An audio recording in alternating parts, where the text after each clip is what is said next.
મોરબીના વહીવટી તંત્રના વડા અને કલેક્ટર સ્વપ્નિલ ખરે આજે વહેલી સવારે એક્શન મોડમાં જોવા મળ્યા હતા. કલેક્ટરે મોરબીની સિવિલ હોસ્પિટલ ખાતે આકસ્મિક ચેકિંગ હાથ ધરતા સમગ્ર હોસ્પિટલ સ્ટાફ અને તબીબોમાં ભારે દોડધામ મચી ગઈ હતી. ફાયર સેફટીથી લઈને ટોયલેટ સુધી ઝીણવટભર્યું નિરીક્ષણ કર્યું હતું.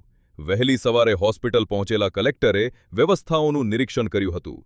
તેમણે હોસ્પિટલમાં કાર્યરત ફાયર સેફટીના સાધનોની ચકાસણી કરી હતી. આ ઉપરાંત હોસ્પિટલના દરેક વોર્ડ, રૂમ અને રૂમના ટોયલેટ સુધી રૂબરૂ જઈને સફાઈ તેમજ અન્ય સુવિધાઓનું ઝીણવટભર્યું નિરીક્ષણ કર્યું હતું. તંત્રની કામગીરી અને હોસ્પિટલની વાસ્તવિક સ્થિતિથી જાણવા માટે કલેક્ટર સ્વપ્નિલ ખરેએ હોસ્પિટલમાં સારવાર લઈ રહેલા દર્દીઓ અને તેમની સાથે હાજર સગા સંબંધીઓ સાથે સીધી વાતચીત કરી હતી.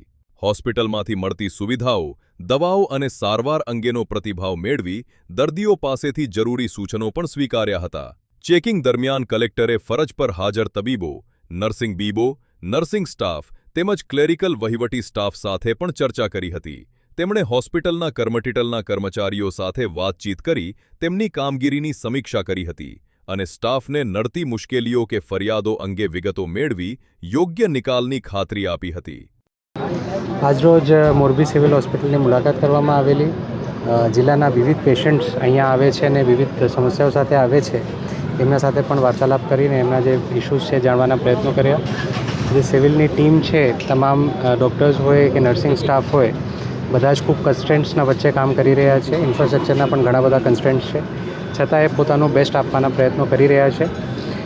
હજુ પણ ઇમ્પ્રુવમેન્ટની અમુક જગ્યાએ આવશ્યકતાઓ છે, જેના માટે અમુક સૂચનો કરવામાં આવ્યા છે.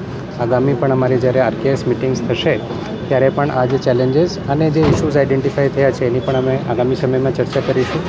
ધીમે ધીમે સર્વિસીસનું સ્તર વધે એના માટે તંત્ર દ્વારા પ્રયત્ન કરવામાં આવશે. હા, અમુક કિસ્સાઓ ધ્યાને આવ્યા છે અને એમાં ઝડપથી રિપેર થાય જે મશીન્સ મળ્યા છે આપણને સરકારમાંથી કે આપણે જે ખરીદેલા છે એ બધા ઓપરેશન થવા જોઈએ એ બાબતે પણ સૂચના આપવામાં આવી છે. ઇવન જે લિફ્ટ છે જે અત્યારે યુઝેબલ કન્ડિશનમાં થઈ શકે, લિફ્ટ એનઓસી જ્યાં ઉપલબ્ધ હોય એ તમામ લિફ્ટ પણ કાર્યરત થાય એના માટે અમે સૂચના કરેલી છે.